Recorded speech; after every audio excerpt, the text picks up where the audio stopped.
హైదరాబాద్ దిల్సుఖ్ నగర్ కొత్తపేటలో ఉద్రిక్తత ఏర్పడింది. కొత్తపేటలో మంత్రి శ్రీధర్ బాబు పర్యటించారు.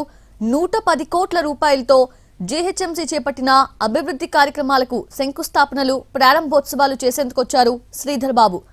అయితే అదే కార్యక్రమానికి LB Nagar MLA Sudheer Reddy, Malkajgiri MP Etela Rajender, LB Nagar నియోజకవర్గ కాంగ్రెస్ ఇన్ఛార్జ్ మధు యాష్కి కూడా హాజరయ్యారు. కొంతకాలంగా సుధీర్ రెడ్డి, మధు యాష్కి మధ్య రాజకీయ విభేదాలు తారాస్థాయికి చేరాయి. సుధీర్ రెడ్డిపై ఎస్సీ ఎస్టీ అట్రాసిటీ కేసు నమోదు కావడంతో వివాదం పెద్దదైంది. ఎస్టీ కార్పొరేటర్ పై అనుచిత వ్యాఖ్యలు చేశారని సుధీర్ రెడ్డిపై కేసు నమోదు చేశారు.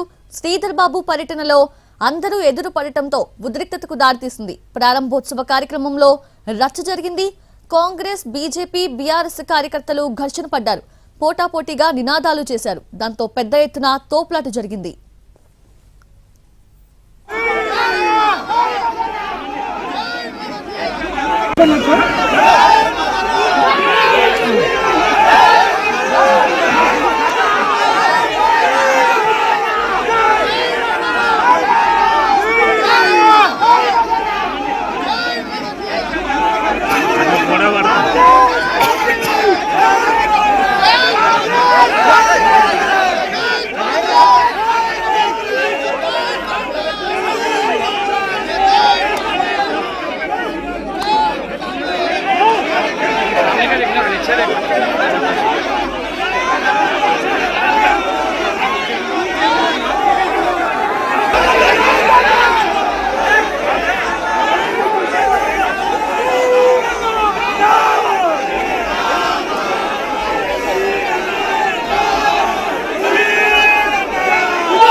హైదరాబాద్ దిల్సుఖ్ నగర్ కొత్తపేటలో ఉద్రిక్తత ఏర్పడింది. కొత్తపేటలో మంత్రి శ్రీధర్ బాబు పర్యటించారు. 110 కోట్ల రూపాయలతో జీహెచ్ఎంసీ చేపట్టిన అభివృద్ధి కార్యక్రమాలకు శంకుస్థాపనలు, ప్రారంభోత్సవాలు చేసేందుకు శ్రీధర్ బాబు వచ్చారు. అయితే అదే కార్యక్రమానికి LB Nagar MLA Sudheer Reddy, Malkajgiri MP Etela Rajender, LB Nagar నియోజకవర్గ కాంగ్రెస్ ఇన్ఛార్జ్ మధు యాష్కి కూడా హాజరయ్యారు.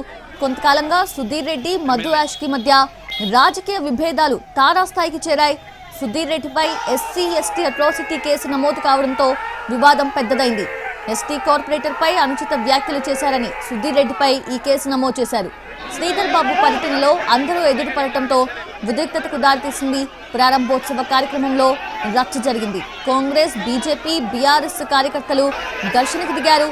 పోటాపోటీగా నినాదాలు చేశారు. దాంతో పెద్ద ఎత్తున అక్కడ తోపులాట చోటు చేసుకుంది.